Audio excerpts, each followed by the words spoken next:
Hey, love. So, something I wanted to talk to you all about is finances, right? I've said that a couple times in the videos already, but that is a question we get asked a lot. That's a question we've always wondered ourselves. And that's a thing that we hear a lot of people say, like they'd love to do things, but money this, money that. And we get it. It's hard, right? When we talk about our foundation is something that I speak on a lot from a holistic and energetic point. If you're interested in any more of that, I'll link Heals What Ails You down there, where we talk about the energies and holistic ways of rebuilding our foundation. But when we talk about our foundation, it makes me think of Maslow's hierarchy of needs and, the things that we need to survive, right? So when we talk about off-grid or simplistic living, minimalism, sustainability, any of those things, you can't talk about those without touching on our environment, our foundation. What environment is our life built around? And Maslow's, is food, water, shelter, and these days money. Sex is in there because in order for us to survive as humanity, right, or mammals, we have to be able to reproduce. But so money always comes up. So I just kind of wanted to be transparent with you all. And so the things, when I came out of nursing, I was fortunate and had a little bit more, right? I had a savings back then. I did the adult thing, had a savings. I had more income, went into a business, sold some clothes while I was kind of figuring out life, right? What do we do then at 26, kind of having one of those midlife crises. So I had some from then, but I had some debt from then as well. When I decided to pull out of that business, I wasn't able to do so before I paid off that debt, paid off those credit cards and all that stuff. Taxes, I had back taxes from owning a business and all that jazz. So a lot of it's been paying off debt. Now, Justin, on the other hand, has done the flip-flop opposite, and he, background search him and you're not going to find him. Man is off grid. No cards, no debt, nothing like that. He's always bought cash, always bought used, all that jazz. But so I had a mortgage. So selling the house, downsizing, kind of taking that leap of faith allowed us to cancel out that mortgage. And we were fortunate enough, we had made the decision, I had made the decision that even if I just broke even, I've got to let this go in order to bring something in. But I was fortunate enough at the time to, we've put enough work in it and things to get a little something back out of it. When you think about the time that we had invested in it and things, it probably was a breaking even. It really could have probably come under, but it worked for us at the time. So doing that allowed me to pay off some debt too. So credit cards and things like that, cleared that off. And then we made, the pact we were going to try to do this debt free. Still have a vehicle to pay off. One vehicle that will be done next year. So getting closer, right? One step at a time. But it's hard. So when you don't have the money from other means, right? When you are trying to pay off debt or when you have debt, that makes things hard. When you're trying not to get back in debt, that makes things hard. So money's just a juggle, right? And we always struggled, and I'm curious how you all will feel about this. We've always struggled too, knowing I'm still an RN, I still carry that license. I will until the day that I die. Knowing that I could go back into that field and make some fast cash. He's a business major, business degree, knowing that he could go into some type of field and manage or whatnot and make some more cash. The hard thing is juggling. When you go to get the money, right, you have to spend your time there, all your time there, your energy there, your effort there. In exchange, you get that amount of money. But then you don't have the time to do the things. And it's at that point, you might be able to afford getting someone else to do the thing, but you know, and this will look different for everybody, but in our case of like sustainability, independence, stability within ourselves, right? Like that doesn't really match, because then that means like we're still codependent on the system, we're still codependent on others in that way. So we've really struggled with like finding that balance of bringing in the monetary needs that we need to meet and to do the things, and also still creating the space to have the time to do the things. So for us, that's been fortunate because we have downsized enough. We have let go of enough. We have purged enough, minimized enough to where we have that space, right? And we don't have kids, you know, that makes a big difference too. But it took a lot of shifting of our lifestyle. So the more that we are comfortable with having less of, the easier it has been to obtain not only the financial resources, but the time to do the things. We would not be able to do this if we were still trying to pay off mortgage, if we were still trying to pay off mass amounts of debt, right? We had to handle that first. So when you look at this, you could say we both kind of leaped into this way of being in 2015, 2016. But it's taken baby steps from that point to now, 2022, to getting to where it's even slightly remotely possible to handle and not chronically feel like we are in survival mode. So some could say, you know, because we're trying to get this house done and because it is important to us to redo, reuse, reduce, because we do have to be mindful of a budget, right? So we can balance that debt versus paying off the debt type thing. It slightly at times feels like survival mode, but we just have to keep remembering that like we're building towards more freedom, right? So we've been out here since June. So since June, we have had no utility bills. We have had no mortgage.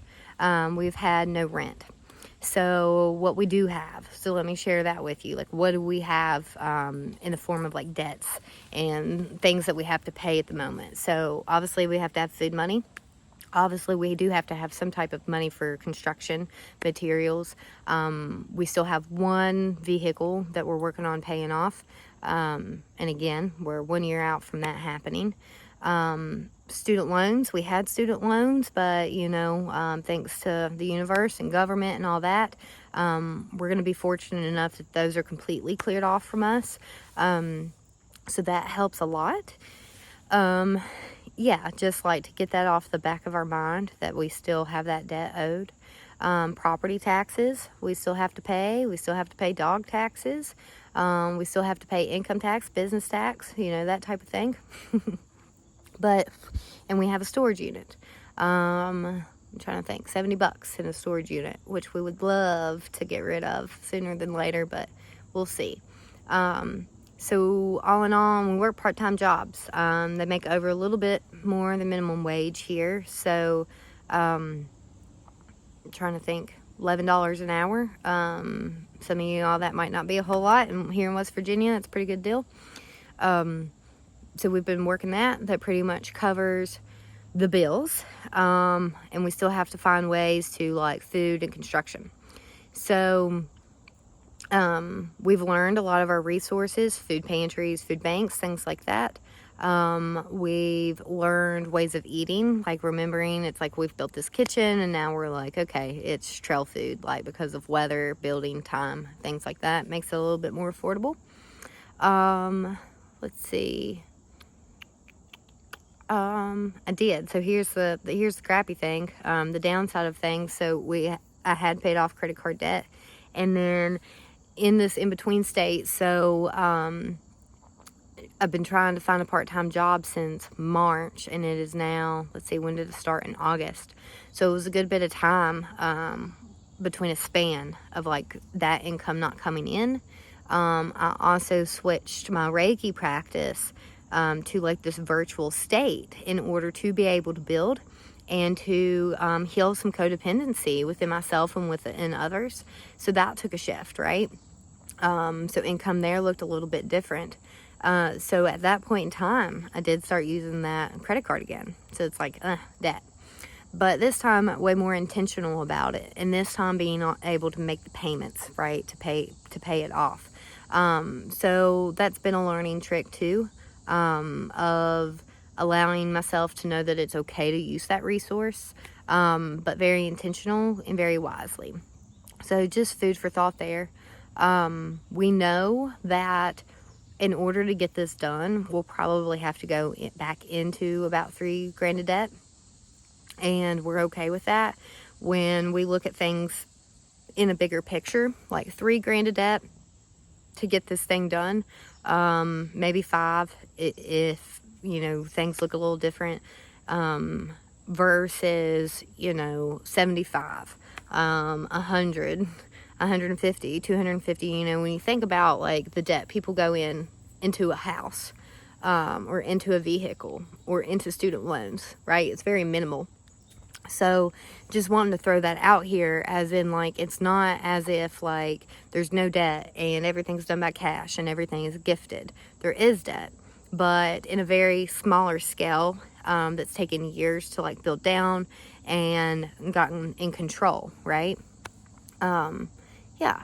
And so I think this is a topic for another time, but just kind of felt called to like throw out there, like, through that process, has really allowed us to begin to heal from chronic stress, depression, anxiety, addiction, poor self-esteem, feeling like failures, right? Like, as millennials, Gen Zs, Gen Xs probably understand this more, and a lot of the times we like to think that it's like boomer generation is not really understanding.